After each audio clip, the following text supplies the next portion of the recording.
Hello, welcome to the Monday, May 5th, 2014 edition of the UFO Planet Sightings Report. I'm Darren Crapo. Thanks for joining me. Today, we begin our journey into the unknown in Boise, Idaho. A large bell-shaped UFO was spotted by someone traveling down Chinden Boulevard around 8:15 in the morning on May 1st. The shooter described the sighting as a massive bell-shaped object hovering in the sky that appeared to be larger than a hot air balloon. The object was viewed in the sky for around 5 minutes before it descended below the tree line, and these two photos are the only evidence that was captured of the object. The photo shooter questioned others in the area who tried to convince him that all he had witnessed was a hot air balloon. So, what do you think? The next video comes to us from an unknown location in Kentucky, USA.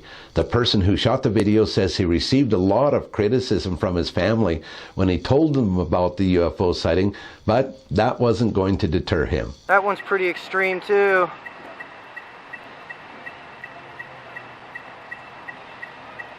I can't believe I'm seeing so many tonight. This is insane. Unless it's the same one.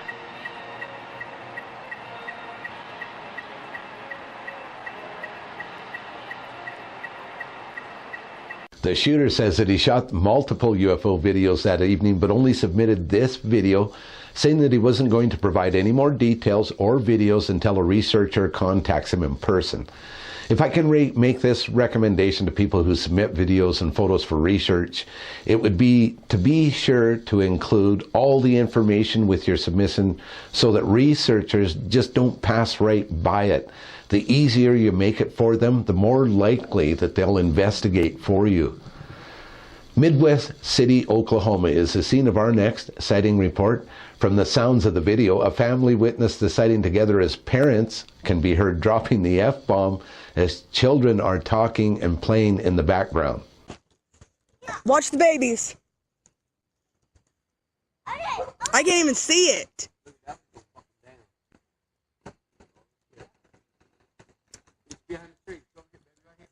It's right here behind the tree. That one stopped. Look, that one stopped. That one stopped. That one's right there, and the other one fell. That one's still moving fast. It went down. That's why it disappeared. It's down. Now we're off to Antwerp, Belgium for a UFO footage filmed by Peter on May 3rd around 2300 hours. Peter says that the sighting looks almost like the ISS, but he knows it was not the ISS because he's filmed the ISS many times in the past, and this object was traveling on the opposite direction from its normal path of the space station. Peter says, and I quote, "If you watch in slow motion and look closely, you can see that the orb is getting smaller as if it's flying upwards at a very high speed. For me, this confirms definitely a UFO and not a satellite or something man-made," end quote. Peter operates a UFO channel on YouTube called UFO Sightings 2014. Check him out. Our final sighting of the day comes from my area of the world, a small village called Marlborough, Alberta. A UFO spotter noticed an object with red and green lights flying low within the tree line beside the highway. The person who shot this photo says, and I quote, "As I was getting closer, I noticed these lights were not moving and they appeared bigger. It was nothing of significance to us as we thought it was perhaps some sort of a tower. Finally, we passed a small grove of trees and were able to have a direct visual on the lights. We saw red, green, blue, purple lights blinking, sort of pulsing around quite fast. There was also a light at the bottom, like a dome light rotating, a beam of white, yellow light illuminating the ground and trees," end quote. The object was described as being about 300 to 400 feet from the witnesses, fairly large. They described it as maybe 6 cars wide and very difficult to capture on video. When the witnesses returned home, they discovered that most of the photos and videos that they thought that they had captured on their cell phones and other devices weren't there as expected. Absolutely fascinating. Marlborough, Alberta. So a lot of you have been asking about the story for me to update you, the haunting of my home here, and so I thought I'd do that a little bit today. I had an experience here the other day at about 2:30 in the morning.